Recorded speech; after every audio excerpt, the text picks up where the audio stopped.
Hey gang, welcome to Origination Nation. I'm your host, Chris Mattis, here with my main man, Steve Carpatella, and we are so pumped to have you with us today. Origination Nation is all about two things, relationships and collaboration, because that's what drives real results and success. In every episode, we sit down with leaders from across the industry who are doing things differently, bringing bold ideas to life and making a real impact. All progress originates with great ideas, and this show is about sharing what's working so others can learn, grow, and build something that lasts. So if you're all about connection, collaboration, and helping others level up, you're already a part of Origination Nation. So let's jump right in and see what we can originate together.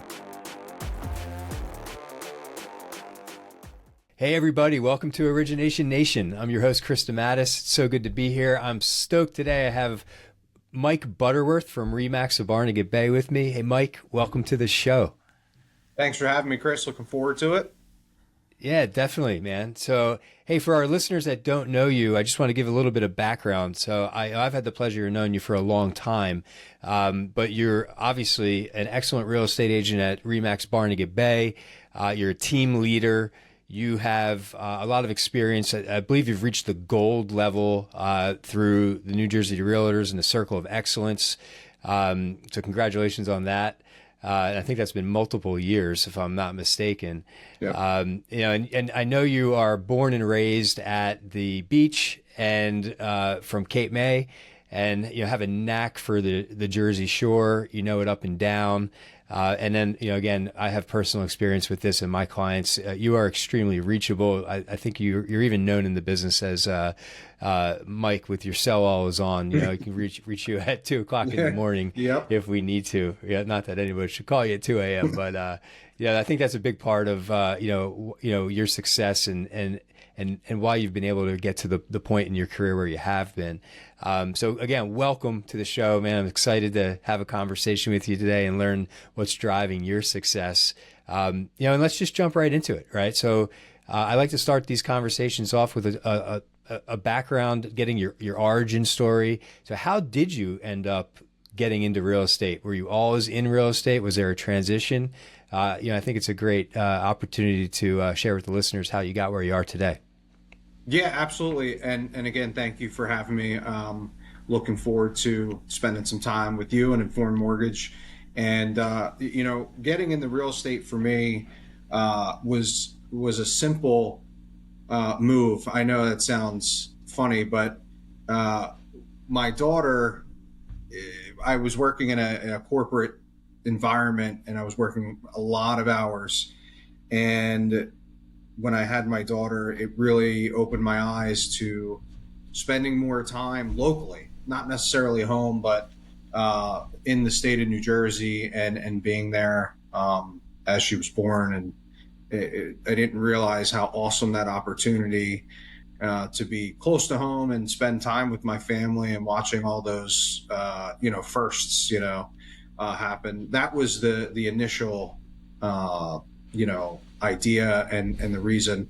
My experience before that, I was very fortunate to have a leadership role in a company at a young age and working through the corporate grind. And I did enjoy it. I did it for many, many years in the supplement industry as a regional manager on the corporate side, and then moving into brand development and brand leadership, which was a national role, fielding a team from coast to coast. And, again, prior to my daughter being born, it was no problem, and then that was with GNC, right? Is that so correct? From GNC in the beginning, and then Core Jensen was our brand. Okay. And then back to GNC on the franchise side. So what's cool about that experience there is I went from a corporate director managing corporate stores and employees, hiring, training, KPI output, etc., and then segueing into in the same industry from what I really loved, which supplements, and coming up now was more of still leadership and managing, developing field, but developing products, formulations, tastes, price points, innovations in terms of marketing. So I was getting more into marketing, and what resonates with the customer, who is our customer, what age group is our customer, is it male, is it female, is it college, is it so that was just an insane experience that was like a rocket ship from the moment I started into where it went. And then taking that success back to GNC, this time on the franchise side. Now, the difference between being a franchise director and a corporate director is you're no longer working with associates, hiring and training managers. Now you're working with entrepreneurs and business owners. These are small business operators in the franchise sector. So there's a different way to look at the business, you know, in terms of from a KPI standpoint on the corporate side, driving indicators, which, you know, will high tides raise all ships. On the franchise side, which tied in a lot to my brand experience, which made it very seamless, is profit, you know, driving profit and making sure these businesses had what they need, and working with them. And a lot of them did need training. And what was great was when I was on the corporate side, I took the bottom ranked region to the top very quickly. And when we were at the brand, we took the brand to the number one the number one performing brand in GNC history. Then coming back to the franchise side, I had my challenges again. So I had the bottom franchise team, which was comprised of New Jersey, Philadelphia, Virginia, Maryland, Delaware. And you're talking about Washington, D.C., you're talking about Baltimore, Richmond, parts of Maryland that were very high impact. Obviously Philadelphia, which is the biggest franchise market. So a lot of difficult arenas you're bouncing in each and every day. And these, but it was awesome. I truly was in debt for the experience at a young age to be able to go through that. And it iron sharpens iron. So my leadership skills matched with business owners and operators, working with each other. It was more of a partnership versus a corporate role. I don't like the word boss, but you're the supervisor. You know, I never wanted to be the boss. I was the supervisor. In the franchise world, listen, these are business owners. You're their partner. The number one goal is to show them how to make money. And not only make money, but increase profit. It could be from sales or, not getting rid of expired product and expired goods and inventory accuracy. And we did an awesome job. We were the number one region. We became the number one. We had the volume. We just, from Washington, D.C., Baltimore, Philadelphia, we had to fix some factors like theft and so forth. And we did. And then, our conversation, I always talk about it, our conversation of getting into real estate. And it changed my life. I mean, it just did. It's funny, of all the conversations of all the years, there's always a few you look back on, and that one, and telling me, if you could ever get in the real estate, you would really love it. You would enjoy it. And I think you'd be an asset to the customer, to the client and home buyers and sellers. And that was it. It kind of pushed me over the edge. I always thought about it, but looking back, that was the tipping point for me. And, I went to school and coupled with the family aspect, I wanted to be with my daughter more. And working all those hours, I love to work. I'll work as many hours as possible. But being stuck into that position, it can be taxing. And the way the hours are spent now, they're way more rewarding. This business is really about helping people. So that's why we do it. I know you'll echo that. It's first and foremost, I have a fiduciary responsibility to the client, but making sure that they have the best service. And we talk about accessibility and whatnot. I have anxiety right now because we don't have our phones on, so I don't normally do that. So, but accessibility. It's a crazy feeling, right? It is. Taking a step off the field. You're disconnected from the world, Yeah. But I think It's it's important to do it every once in it a while, is. Mike. You know, and I totally agree. And the only time I disconnect is my 3 hours of sleep at night. So, but no, this and is. you should probably get a few more hours I there know. too. You know, I but know. that's what I remember. You know, that conversation you brought up, I do remember having it, and what you know drove me to suggest real estate for you was really my personal background and knowing you. And your work ethic and your drive, right? And I think you hit on a point that I think for anybody listening who may be thinking about getting into real estate, you're a great example of someone who thought about it, coming from a corporate background with leadership skills, having the success of growing a business, and that grind that you talk about, and the steady paycheck that comes with that, right? So it is a sacrifice of time, but you're getting that check to make the leap into running your own real estate business and, becoming fully, self-employed, and responsible for producing, and ultimately what we say, killing what you eat, right? How was that experience for you? And, is there anything you can share with someone who may be thinking about making that transition or entering real estate for the first time? And what were a couple things that maybe drove you to be successful in those early days, because it had to have been nerve-wracking, right? That's an awesome question, and someone who's new in real estate. What I can say is there's a confidence in myself that I knew, and I always bet on myself. So in terms of risk, there's definitely risk. I had a 4-month-old at home. I was fortunate to be in a position where I could rip the Band-Aid off. And I'm not a toe in the water guy. I'm cannonballing right in the deep end. So I went on, I signed up for school. And I did 2 weeks of my real estate school, the 80 hours split, and I took my test. First time, passed it. Thank God. That was not an easy test. And then really it was, now you have your license, and you're like, well, this is easy. And no, there's strategy. First off, finding the right place to go, before you can sell, what office are you going to work with? And I can say wholeheartedly that being at Remax at Barnegat Bay and working for George Broom, and Nicole Sabarese, Eric Birchler, Pat Meehan, it is the culture that I preach that I have.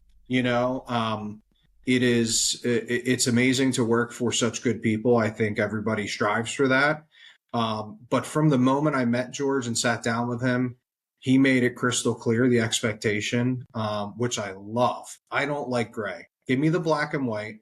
And, once I felt at home from day one. And we have a lot of exciting stuff going on at the brokerage currently, but the plans then are coming to fruition, which is really cool. So once I had the right home, going back to your point, the nervous and the anxious of, well, I got paid every other Friday. Right. That was no more. So getting into best practices, and I would love, this is a conversation that can go on for hours. So I will say, we can definitely revisit that, but going through, there's fundamentals to this, and the blocking and tackling, if you will, is letting everybody know. Immediately I sat in the office for 3 days straight, literally from 9 a.m. to 7 p.m.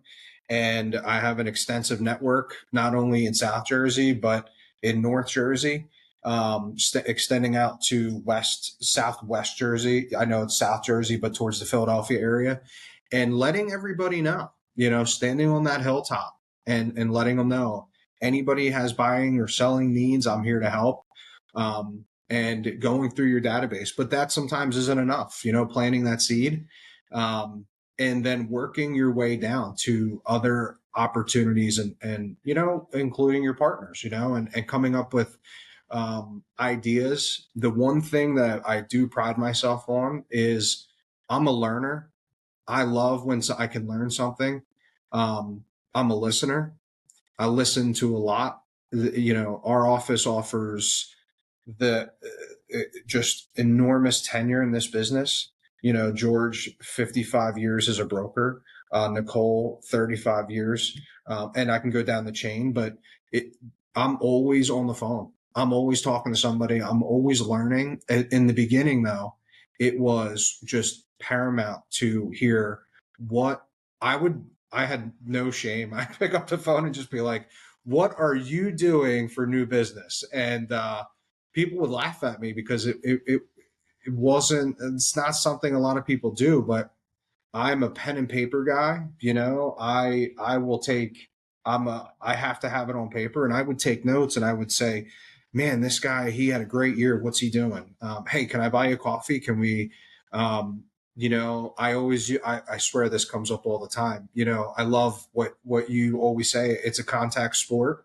So Absolutely. I use it all the time. I mean, every day probably.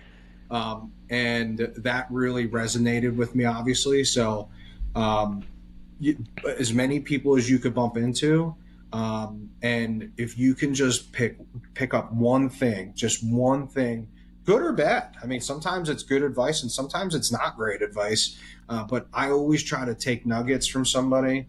But in the beginning stages, there was anxiety. There was, oh my God, I this week was quiet, but then that onion, I started to peel back, and I started to penetrate different avenues that started to stick. It's throwing a lot of spaghetti on the wall and it starts to stick. And I remember, and Mike, I think when you find one that sticks, right, a big part of this too is consistency, right? Like, I think that's where a lot of new agents kind of go astray is, once you find a method, it's not just doing it once, right? It's revisiting it. Some of these activities on a daily basis and just being repetitive and consistent in what you're doing to try to drive new business. Just discipline. It's totally discipline. The first point you brought out was easy, right? Like, you have to tell people what you're doing. If nobody knows you're selling real estate, you're not going to sell any real estate, right? So the low hanging fruit is obviously, just go through your database. It is a contact sport. Tell everybody what you're doing, and then move on to the people that they know that that you want to know, right? And just start to just grow your network. But coming from a previous experience like you had, in the corporate world too, you did have a network that expands geographically into different areas and different regions. So really honing in on that network, I think, is key, right? Everything originates with a relationship. So leaning on the existing relationships is definitely the easiest and best place for anybody to start. But then it's being consistent, right? And getting up every day, and getting into a rhythm, and time management too. Right? Because we only have so much time, right? And time's valuable, probably the most valuable thing we all have. So how do you use it most effectively and efficiently, right? So as you're throwing the spaghetti against the wall and some pieces are falling off, that's great. But you're building in those pieces that stick to your daily routine, and then you're doing it again and again and again, right? And consistency builds results. That's what I find, right? And I know that you experienced that when you got started in the business. I remember having conversations with you about, hey, like, it's slow going, I'm getting, leads, like leads are a great example, right? Everybody starts calling on leads too. You got to call leads 5, 7, 12 times before you can actually convert them, right? So most people give up after 1 or 2 calls. But I always remember, say I call a lead until they block my number. But you actually do that, like not everybody actually does it. It's one thing to say it; it's another thing to do it. And that's what always struck me about you in the very beginning, was you're actually working. Right, you're getting up and you're going to work and you're putting the hard work in, and I just want to commend you for that, because I remember that, and it's got you to where you are today. Do you remember your first closing? Do you remember the first deal that you closed in real estate? I'll never forget it. And it's funny because I was gonna, when we were talking about best practices, and so letting everybody know, one of my mentors, since I was a young guy, I give him a lot of credit for where I am today because he plucked me from a small GNC store in Cape May Courthouse. I'll never forget the first time I met him, shook his hand. Vince Cacase, he's just a genuinely good guy, family man, good principles, good values. One of the best leaders I've ever come in contact. I talk to him every day to this day from when I was 18 years old. So I was letting everybody know I'm licensed, and I had called Vince just to talk to him. And he said, how's it going? Tell me more about it. I love this for you. And, the real estate market and real estate's always going to be cool. It's always going to be, especially at the Jersey Shore. And we're going through this. And he goes, you know what? I have someone I want to connect you with. He's looking for a beach house down there. And I'm not sure the town. I'm just going to connect you. Hang tight. I'm going to have him call you. So he called me and we're talking. Now, it's funny because as my first real, experience in terms of booking appointments and lining up, preparing for showings, I don't know the expectation for everybody, but we're talking about, it turned out to be Beach Haven West and LBI, which is one of the most nuanced pockets you can argue in the state in terms of real estate with what's going on and what has been going on, but the appreciation at the time. And it was awesome. He called me and said, let's set it up. If Vince Cacase recommends you, I don't need to talk to anybody else. So,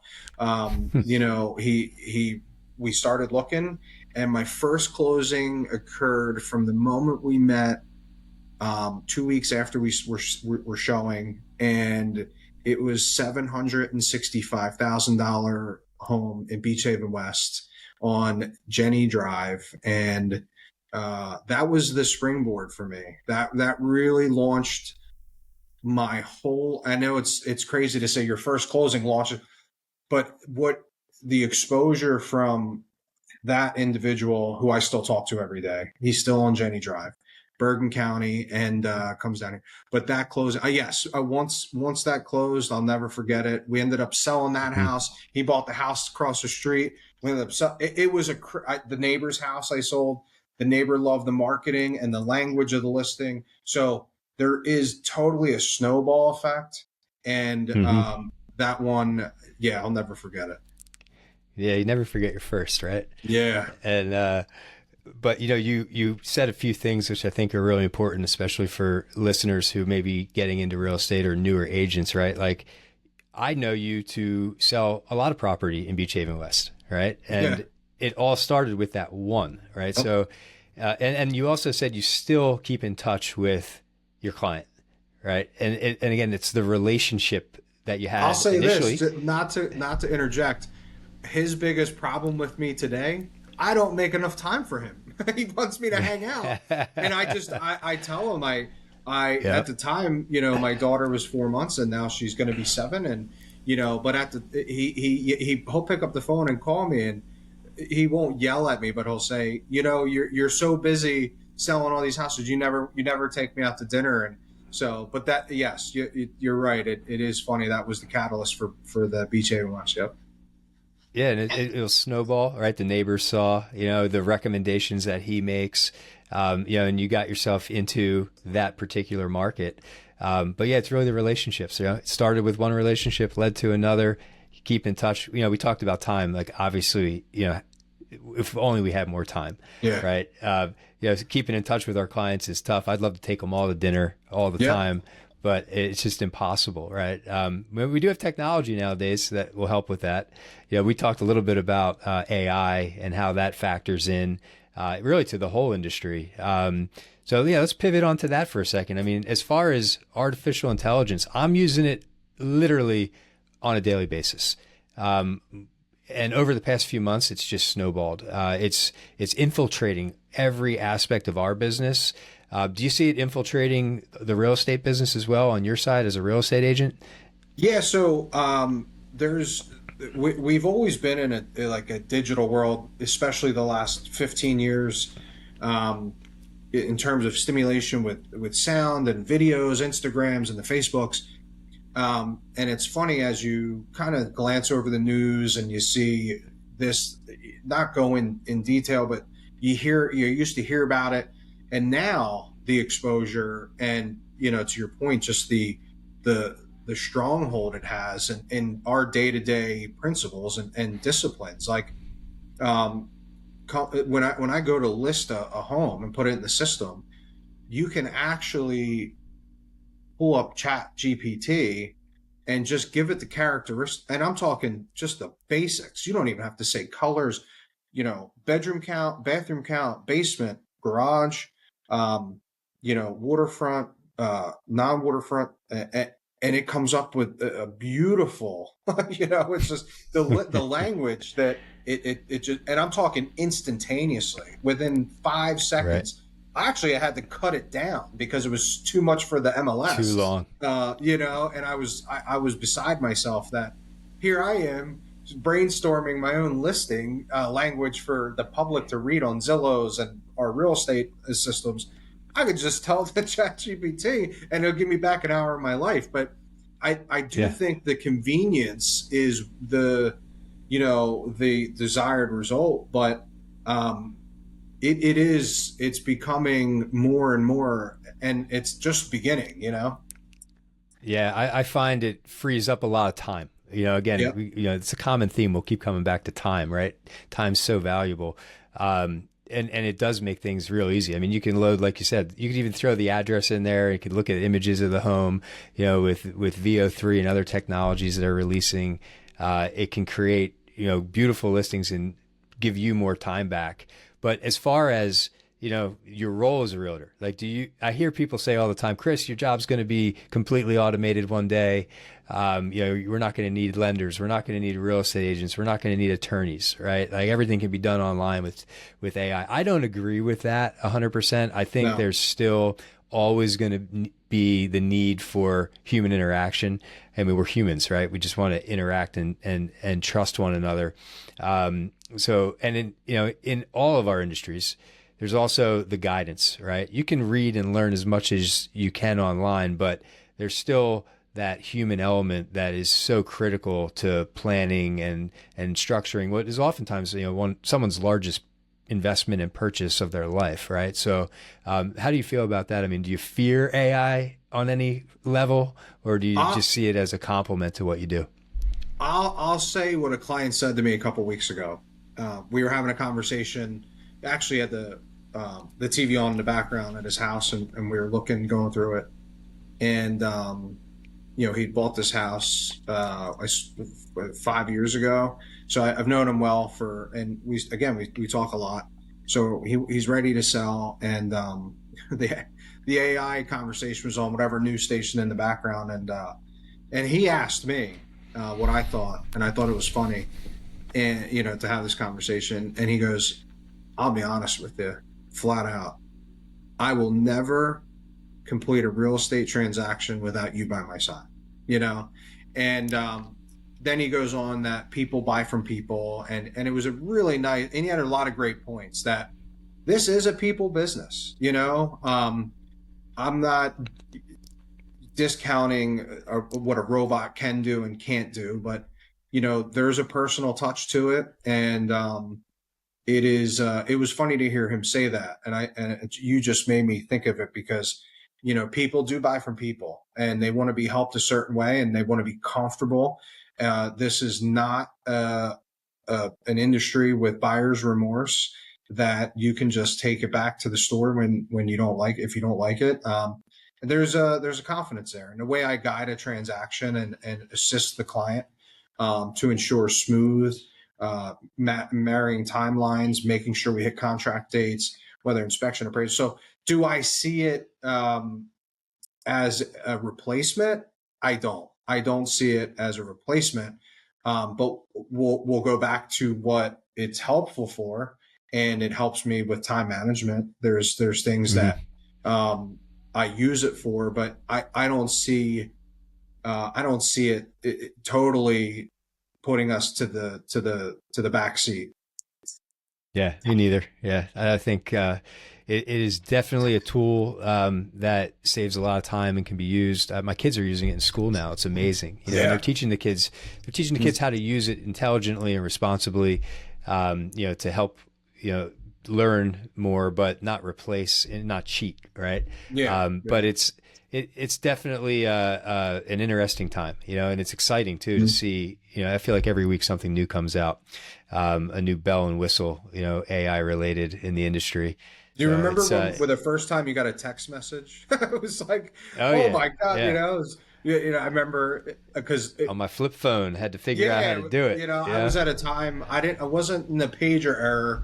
I didn't have a pager, but the first time I got a text message, and it was like, what's going on? I don't need to pick up the phone and call, So it was like, hey, I'll see you at the gym. Okay, and so that was really not long ago. You're talking 20 years ago, and now it's like, it's doing our jobs in a way.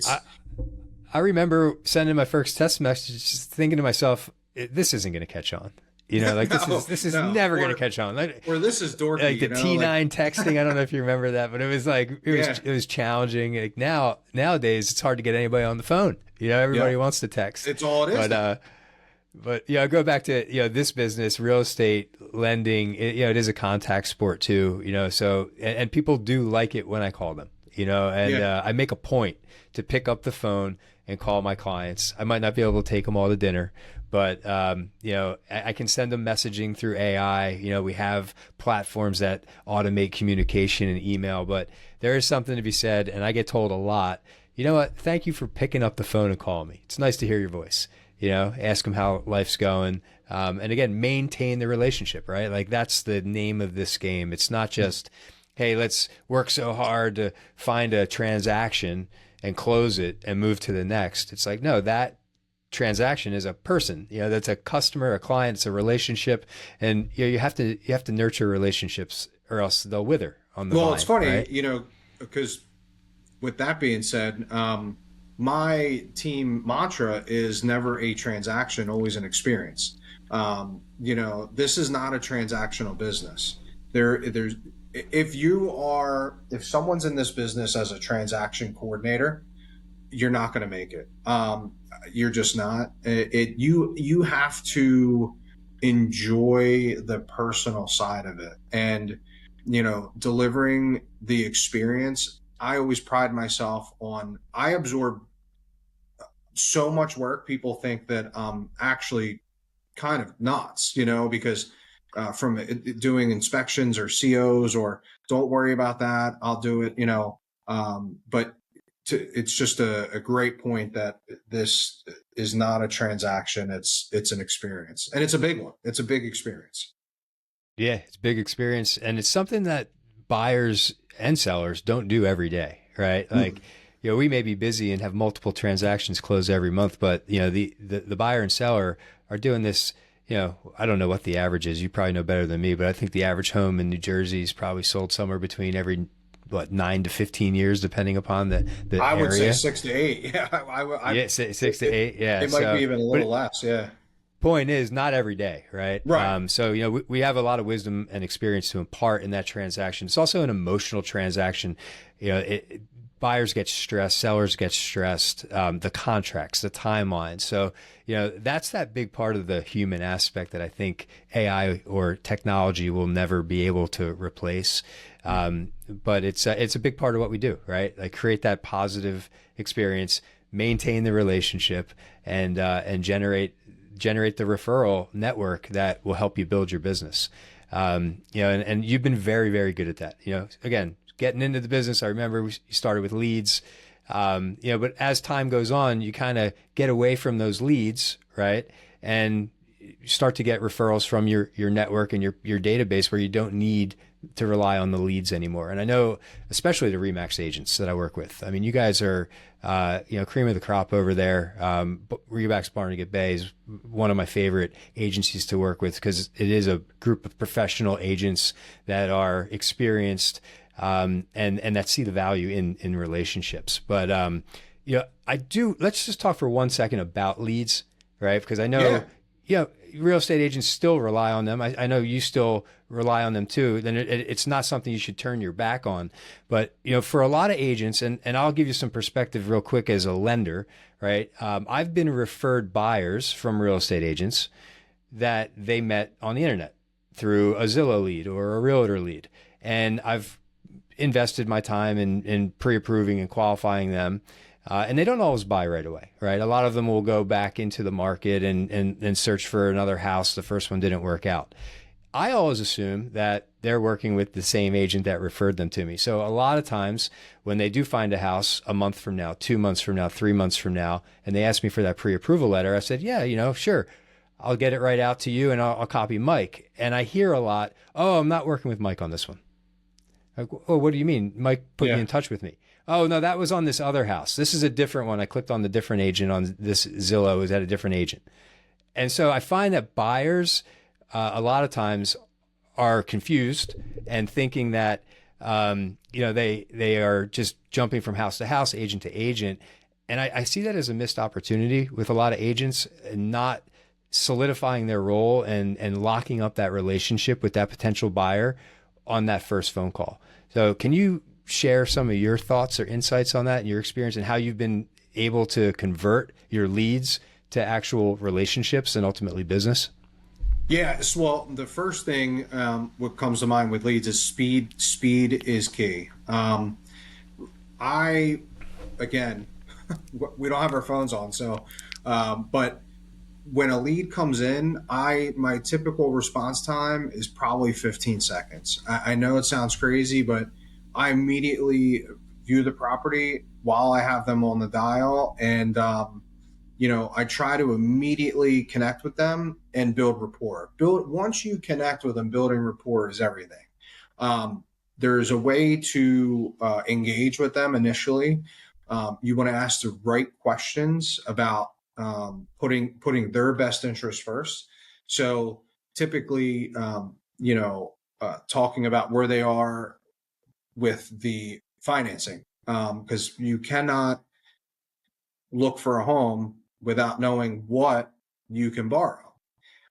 So having that conversation in terms of financing, and then we'll assume that the no is the easy one. It's coming your way, or it's I've been approved here, pre-approved for this amount, and then I usually ask to see it. Then we'll talk about the properties of interest, and then I really try to get in front of them. Getting in front of people is my forte. To be able to take that phone call of rapport builder, and this goes back to what we were just talking about, is people are surprised when I call them. And then, wow, that was quick, to, hey, when can, there's been times where it's, hey, do you have time right now? I'm standing out front of the property. Yep. Give me 10 minutes. I'll be there. Give me 15. So, and then getting in front of them and speaking about them, speaking to them about the property and their needs. Ultimately, it's always going to boil down to their goals, what they want to do. But lead gen is something that requires immediate attention. It requires follow-up. Even though with my referral base, my clients, and friends, family, neighbors, acquaintances, I enjoy the leads. I do. And I'll tell you why. Some of my best friends right now, I've met through leads. So not only from a real estate standpoint, the relationship you create with them, I've been to weddings, I've been to christenings, I've been to birthday parties, I've been to sporting events. I've done so many cool things with, I say you start as a client, you finish as family. And I firmly believe that. So, I don't want to say leads are just as important for my real estate business, as the social element, but there is a cool, again, it is important to build your sphere and create new points of contact.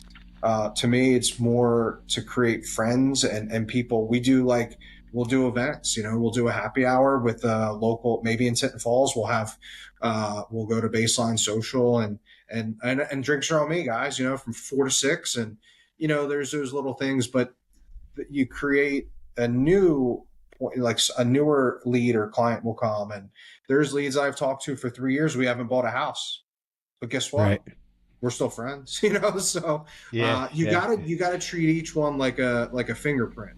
Each one's different, each is unique, and to just keep in contact. So the leads are important, but they have their challenges for sure. I've been cut off, and someone went through another way, and that's part of it. No one bats 1,000, and there's tools to protect us for the not only new agents that are listening, but some of the tenured agents. We have buyer agency agreements now, and that, making sure you have your paperwork signed that I'm going to represent you in this transaction. It protects you. And that's a big part of it. So, but leads are important for sure. Yeah. I heard you say speed is important in the very beginning. And obviously, if someone reaches out on the internet, they're looking for that fast response. But you also said you try to get in front of them, and establish a relationship, right? Like let them know, hey, this is who I am, this is what I do, and this is how I do it, right? And educate them on the process. And so, yeah, I think it's super important. You also said nobody bats 1,000. I had a previous employer, Eddie Perez, the CEO of EPM, loves to point out that really good hitters in baseball bat 350. Yep. So they're missing the other 65% of the time, right? So you don't need to hit a home run every time, but you just got to keep swinging the bat, and you show up every day. And when you have the opportunity, with a new lead, which ultimately you're trying to convert into a relationship. If business comes from it, great. If not, you have a relationship, right? But trying to solidify that on that first call, and I think is important. And I think it's something that good real estate agents do, right? You're investing in the lead and the opportunity to talk to that person. Make the most of that opportunity. Solidify it, right? You don't want them to just keep surfing the internet and talking to the next agent and the next agent, right? So show your value, lock up the relationship, and start to help that person. So I think it's great. You also mentioned Baseline Social and doing social events in Tinton Falls. So I know you're from Cape May, and I know you lived in Brick. And where are you now? Are you in Monmouth County? Yeah. So we moved from Brick, spent 15 years there. And now we've been in Tinton Falls for 14 months now, and it's been a really awesome experience, and we love it. Yeah, we're really happy with where we are.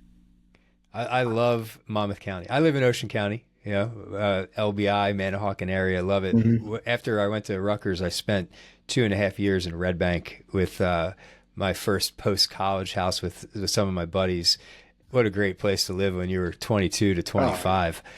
Yeah, it was awesome. But I fell in love with Monmouth County. And I have 3 kids now, and one of them's a big soccer player, and we play soccer up in Middletown. So I'm literally in your neck of the woods every day of my life. 50,000 miles a year on my car driving up to Monmouth County. But I love Monmouth County. And there's just a lot of opportunity up there. So the Ocean County, Monmouth County, the shore areas, are very desirable. But what do you see, as far as the market outlook for homes in Ocean and particularly Monmouth County? What's the inventory look like? What are you seeing out there? What are you excited about as far as market trends go? Well, moving to Tinton Falls, it's Monmouth and Ocean, even though they're right next to each other, probably in terms of size are similar in size, the counties. There's a lot of similarities with the beaches, but they are 2 very different places to be. And the excitement with Monmouth and where I am positioned, that Netflix has been such a hot topic, and when we moved to Tinton Falls, it was, I don't want to say it was a rumor, but it didn't have the legs. We didn't really know much about it. The company and the state were working out deals and whatnot, but we go to a restaurant and a bar back there, and we have to drive through Fort Monmouth. And now, watching the construction be done, and it's $1 billion project. They have 12 studios. There's going to be walk malls. There's going to be hotels. You're talking tens of thousands of employees, whether they're full time there, they're flying in and out. New Jersey's actually projected to take out California, Hollywood and California, as the number one state in the nation, for studio and movie production, film production. Um, uh, Happy Gilmore 2 was a hot topic. We all know Happy Gilmore 1, and we all love that movie. And the second one was shot right here in Bedminster at an awesome country club. And Adam Sandler is a big frequent flyer of Monmouth County, and the economic impacts it's going to have, just on the area in terms of appreciation. But the real estate landscape it's already hitting. Netflix is projected to open its doors in 2028. And it's a very big project, and they're moving very quick in the demo. But 2.5 years away. And I just yesterday received a call from a Netflix employee that will be working primarily at that location. And the excitement really is, Netflix is a major company, and what they're doing with that area. It was an exhausted, Fort Monmouth was an exhausted military base. Very cool to drive through and see, but it's going to look awesome when it's done, because it's a great part of town. And just the real estate market personally living 2 miles from it, the real estate market, there's already the ripple effect of just the signs are up and it says Netflix coming soon, and the excavators are pulling concrete down. And so that's an exciting, opportunity, in terms of the economy and growth and the real estate land. It's going to affect everything, so I'm excited about. I'm a big jobs guy. I love to hear about new employment, and especially when it affects our area, and this will have such a direct impact on employment, real estate, local economy. And it should be something that really is just, in terms of this nation, all 50 states, what's going to happen here, being so close to it. It's very few projects we can look back on and say we're $1 billion build out for movie and entertainment, and it's really exciting. Well, I didn't realize that many jobs were expected to be created, and you just filled me in on the timeline as well. And 2 years sounds like a long time, but it'll fly by. So that's interesting. You said 10,000 jobs created. A lot, I mean, some of them will be remote, but I'm assuming a lot of them will be local. People will be coming Yep. into Jersey. You're already seeing it. How does that bode for inventory and prices? As a buyer, and then also as a seller. How do you see it playing out? And also, just you can touch on the investment opportunity. I guess we all have investors that buy and sell real estate, buy and hold real estate. Is there an investment opportunity as well, maybe in Long Branch or any of the surrounding areas there? Well, yeah, totally. The gloves are off for everything. So investors, working. There's a lot of multifamily communities throughout that part. Not exactly where Netflix will be, which is what they want. Well, no one wants to live next door to where they work. So you're talking within Sure. 10 to 15 minutes, the radius, and being closer to the beach. So investors, their appetite is, their radar is going off and looking for opportunities. In terms of flips, flips are definitely something you'll see. The other thing that's unique about Monmouth County is, where it's a little different than Ocean, is a lot of these towns have larger lot size. So living on a half acre of land up to an acre is, I don't want to say the norm, but it's much more normal. When I was in Brick, I was on a 50 by 100, 5,000 square foot lot.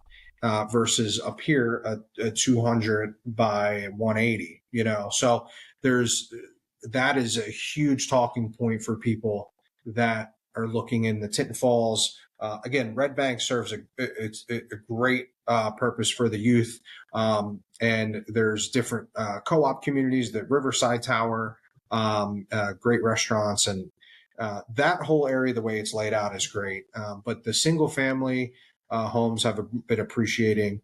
Condo townhomes have been, there's been flip opportunities. There's not a ton of adult communities in that area. Red Bank has Shadow Oaks, and even those have been thin on inventory, given it's on the river views of the Navasink. So Netflix, in terms of the buyer and the sellers, are going to continue to win. We're still in that seller market. And the rates, as they continue to, whether they know they're not going to crash down, we all know that, but the trajectory has been very positive in the last 6 months. So if that continues to happen, it'll reopen that can of worms of sellers will be motivated because they don't want to flip out of their 3% refis from COVID. So they'll be motivated to sell. The buyer, you're opening up affordability opportunities for the buyer now. So properties will appreciate, will be back into bidding wars. It'll be quite interesting what will happen as the next 12 to 24 months go down. It's very interesting. Yeah. And you brought up a good point. Like Red Bank is unique and, a cultural epicenter in Monmouth County. It's a great place. But the surrounding areas, like the coastal side, on the Long Branch side, Seabright, along the river, along the Navasink, what other markets do you think, within, say 30 minutes of Eatontown and Tinton Falls could benefit from this, especially for first-time buyers or younger buyers, who are trying to compete in this market, right? It can be challenging for them. Are there particular pockets in Monmouth County, or do you see more of that in Northern Ocean County? Where do you think they're going to ultimately gravitate towards and find the ability to buy a home? Yeah, and out of every client that I work with, there's nobody I enjoy working with more than the first-time home buyer. The challenges are not going to get easier. In Monmouth, it's going to continue to be a tough grind. It's going to you're going to be looking at more condo and townhome options, just from an affordability standpoint. The single family home is going to be tough in Monmouth. If we're looking for areas of opportunity, Keensburg, Keyport, and Hazlitt, continue to be options in the mid 4s to mid 5s, which is crazy. Those are the first time home buyer numbers, but like we always talk about, it's not necessarily when we're shopping, it's not the price of a home we're looking at, it's the payment. So the price of a home, could be $450, but the taxes at $10,000, really do present payment challenges. So in terms of Ocean County, Brick and Tom's River have always been that, hotbed for first-time home buyers, really developed 2 large cities. Both cities, are greater than 100,000 residents, and it's been a challenge there. The good news about Ocean County is taxes are typically they're anywhere between, depending on which pocket, but 15 to 30% less than a Monmouth County, like town. So finding a home within a reasonable tax range is the challenges are less than Monmouth. And then those homes, typically what we're seeing right now is they need some work, those 450s to 500.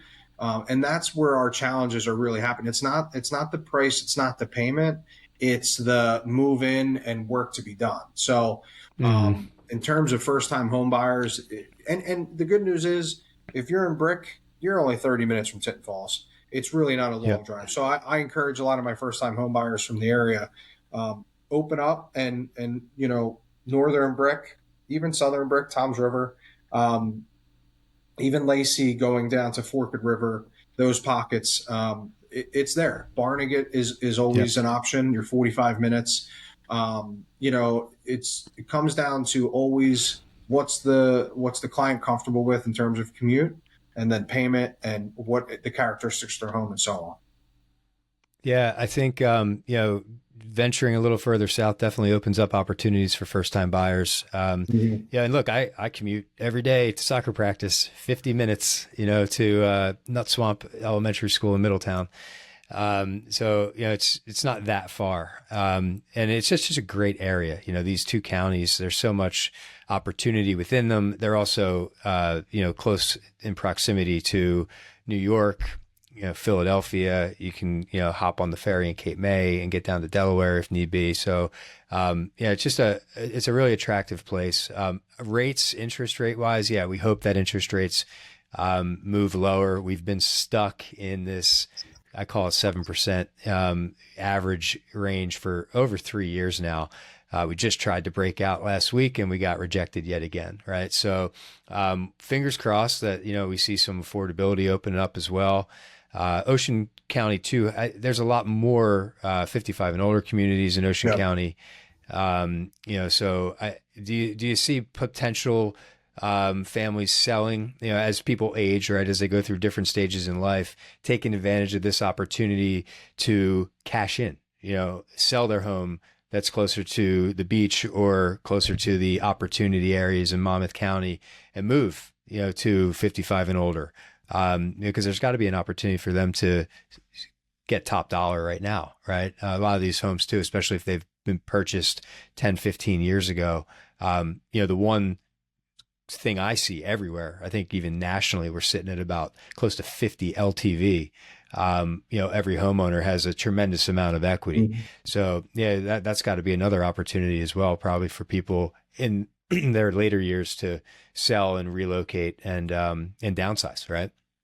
Well, 100%. And it was crazy during COVID, because COVID motivated a lot of our 55 and older to, I don't want to say retire earlier, but they certainly cashed in during those years. At the end of 2020, 2021 was crazy. 2022 was crazy. A lot of my clients did downsize, and yes, Ocean County is the retirement capital of the state, the most adult communities, and a lot of different ones too, which is cool, based on amenities. So whether you want golf courses or just regular, easy to manage homes, single family, condo style connected. So those opportunities during COVID, some of the appreciation was crazy. But it's still there. It's still there. There's definitely, I have clients that are downsizing, and going from their selling at 600, 700, 800 with some of them have no mortgage. Some of them have a small $50,000 remaining balance, or maybe the other challenge during COVID, well, now, is a lot of people did a cash out. So, they were cashing out, and now they want to retire or go to adult community, and, they're paying that back, which is, again, it's not a substantial amount, but so that opportunity for, adult community living is huge. And we deal with it. We have a lot of clients, whether Brick, Toms River. There's really nice Paramount Escapes down in Manahawkin is phenomenal. Yeah. I was just going to say, I have some clients buying a Paramount Escapes right now, and they're building brand new. Yeah. And they're a year out, Yep. So there's been a wait list on well. them. Yeah, wait list. Yeah. I had a couple clients back there, and they wanted new construction. It was at the time it was 2 years, so they're moving in the right Yeah. direction if it's down to a year. So, you know. Yeah, new construction too. It brings up one other point, especially for the first time buyers, right? A lot of people call and will ask like, "Hey, can you get financing for new construction?" Yeah, you can, but it typically costs more, requires more skin in the game. You typically need at least 20% of the cost to invest and build. You got to own the land, or there are programs where you can, finance 95% of the land and the build, but the value's got to support it. And a lot of times, especially in New Jersey, the cost to build sometimes can exceed the valuations. But one thing that is super helpful that I think a lot of people just don't know enough about are the renovation programs, right? So, you have the first time buyer that, maybe can't buy along the Navesink in Monmouth County, right? It has to move into Ocean County, but finds the perfect home, or not the perfect home, but the home is on the perfect piece of real estate. Right. I always tell you, you can change the home. You can't change the real estate. Right. But maybe you find that house, that 3-bedroom, 1-bath ranch at the end of a cul-de-sac, but you need to go up a level. You need to, double the square footage, add a couple bedrooms and bathrooms. The renovation loan programs allow them to buy the house as is and put their down payment on a combination of the purchase price plus the cost to renovate. Right. So it's the money that's really fueling all of the popular HGTV shows, like Property Brothers, right? Love It or List It. That's how that's being done, right? The money's being lent on what the home is going to be in the future, not what it is today. So that's another opportunity that I think a lot of real estate agents can take advantage of just by educating, their clients on, hey, the house may look like this today, but let me paint a picture for you of what's possible, right? And you can borrow the money to do it. If you had to buy a house for $400,000 and put $200,000 into it, you only have to put 5% down, or even 3.5% down on $600,000, right? So it becomes feasible to do that. Yeah, we just did one. We just did on Panco, with Michelle and my Lord, over in Pancos, Warren Grove. Oh, fantastic! Yeah, that one was great. That was on like 16 acres of land too. Yeah, a secluded home back on acreage. Yeah, if you saw that house, when you first walk up to it, you're like, oh yeah, nobody could live in this thing. It's uninhabitable, and it was uninhabitable. I think there was like 3 different heating systems. It was what was that? Was that a hunting? Facility it was a couple different. It was a log cabin front. It was you had 2 above ground oil tanks that were decommissioned. I believe improperly. I think one was leaking. The oil tank above ground inside the boiler was leaking. That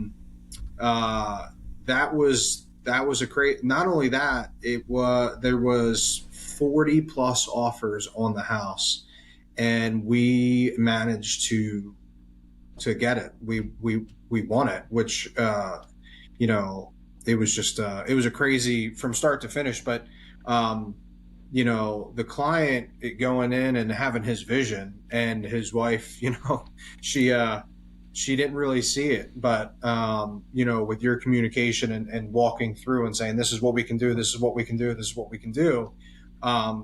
It helped bring it to focus for her, and it was a really cool one. And I do check in with him and he sends me pictures. That